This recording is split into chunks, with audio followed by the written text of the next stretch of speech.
Rana homemade কিচেনে আপনাদের স্বাগত জানাই। আজ আমি বানাবো মাছ, আলু আর বেগুন দিয়ে ঝোল। তার জন্য আমি এখানে রুই মাছ নিয়ে নিয়েছি, আর কয়েকটা আলুকে এভাবে কেটে রেখেছি, আর কয়েকটা বেগুনকে এরকম লম্বা লম্বা করে কেটে নিয়েছি আর ধুয়েও রেখেছি। এবার মাছটার মধ্যে নুন মাখিয়ে নেব।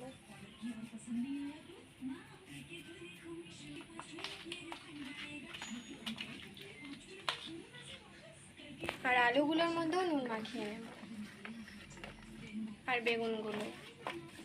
তাহলে দেখে নিন আমি মাছ, বেগুন আর আলু দিয়ে কিভাবে ঝোল রান্না করি।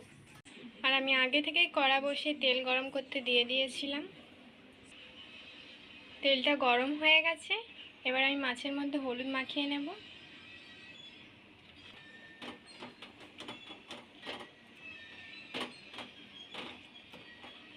মাখানো হয়ে গেছে, এবার মাছগুলোকে আমি ভেজে নেব।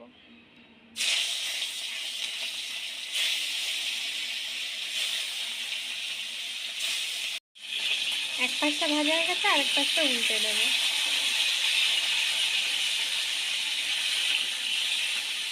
এই রেসিপিটা আপনারা বাড়িতে অবশ্যই ট্রাই করবেন আর খেয়ে কমেন্টে জানাবেন কেমন লাগলো। আশা করছি আপনাদের ভালো লাগবে। ভাজা হয়ে গেছে মাছগুলো, এবার আমি তুলে নেব।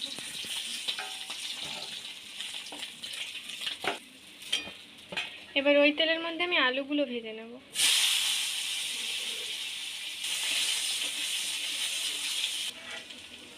আলুগুলো ভাজা হয়ে গেছে, এবার আমি তুলে নেব।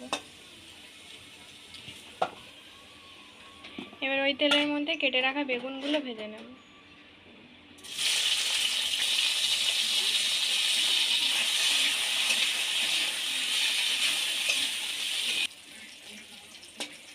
বেগুনগুলো ভাজা হয়ে গেছে, এবার আমি তুলে নেব। এবার ওই তেলের মধ্যে একটি তেজপাতা,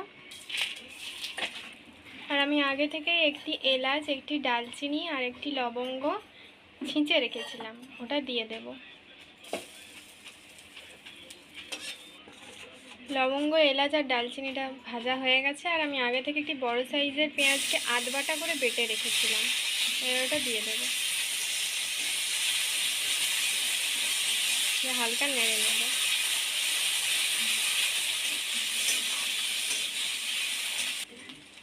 এবার ওর মধ্যে 1 চামচ হলুদ গুঁড়ো, 1 চামচ লঙ্কার গুঁড়ো, আমি এখানে 1 চামচ ব্যবহার করছি, আপনারা যে যেরকম ঝাল খাবেন সেরকম ব্যবহার করবেন। 1 চামচ ধনে গুঁড়ো, 1 চামচ জিরে গুঁড়ো, আর আমি আগে থেকে 1 চামচ আদা আর 1 চামচ রসুন বেটে রেখেছিলাম, ওটা দিয়ে দেব। অল্প একটু জল দিয়ে ভালো করে কষিয়ে নেব। আমি এখানে টমেটো অ্যাড করছি না, আপনারা যদি টমেটো দিতে চান তাহলে দিতে পারেন। হালকা কষানো হয়ে গেছে, এবার ওর মধ্যে স্বাদ মতো নুন দিয়ে দেবো। একবারে তরকারি আন্দাজে নুনটা দিয়ে দিচ্ছি, পরে আর নুন দেবো না। ভেজে রাখা আলুগুলো দিয়ে দেব। যারা যারা আমার চ্যানেলটিকে আগে থেকেই সাবস্ক্রাইব করেছেন তাদেরকে অসংখ্য ধন্যবাদ, আর যারা যারা সাবস্ক্রাইব করেনি তারা জলদি সাবস্ক্রাইব করে দিন, যাতে নতুন নতুন রান্নার ভিডিও আপনারা দেখতে পারেন। হালকা নেড়ে নেব। এবার আমি এখানে 2 বাটি মতো জল দিয়ে দিচ্ছি, আপনারা যে যেরকম ঝোল খাবেন তেমন ব্যবহার করবেন।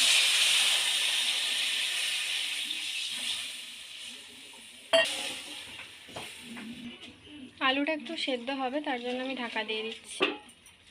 10 মিনিট পর আমি আবার ঢাকাটা খুলে নেব, দিয়ে আলুগুলো সেদ্ধ হয়ে গেছে কিনা দেখব। সেদ্ধ হয়ে গেছে, এবার বেগুন আর মাছগুলো দিয়ে দেব। বেগুনগুলো আমি আগে দিইনি, কারণ আগে যদি দিতাম তাহলে ঝোলের সময় আলুটা সেদ্ধ হতে হতে বেগুনটা গলে যেত, সেই জন্য আমি পরে বেগুনটা দিচ্ছি। মাছ, বেগুন আর আলুর রেসিপিটা যদি আপনাদের ভালো লেগে থাকে তাহলে সাবস্ক্রাইব করুন আমাদের চ্যানেলটি, যাতে পরের ভিডিওর জন্য নোটিফিকেশন আপনারা পান। আমার মাছ, বেগুন আর আলুর ঝোল তৈরি, এবার আমি নামিয়ে নেব। নামানো হয়ে গেছে, দেখুন এটি দেখতেও যেমন সুন্দর হয়েছে, খেতেও দারুণ হয়েছে। গরম গরম ভাতের সাথে দারুণ লাগবে খেতে।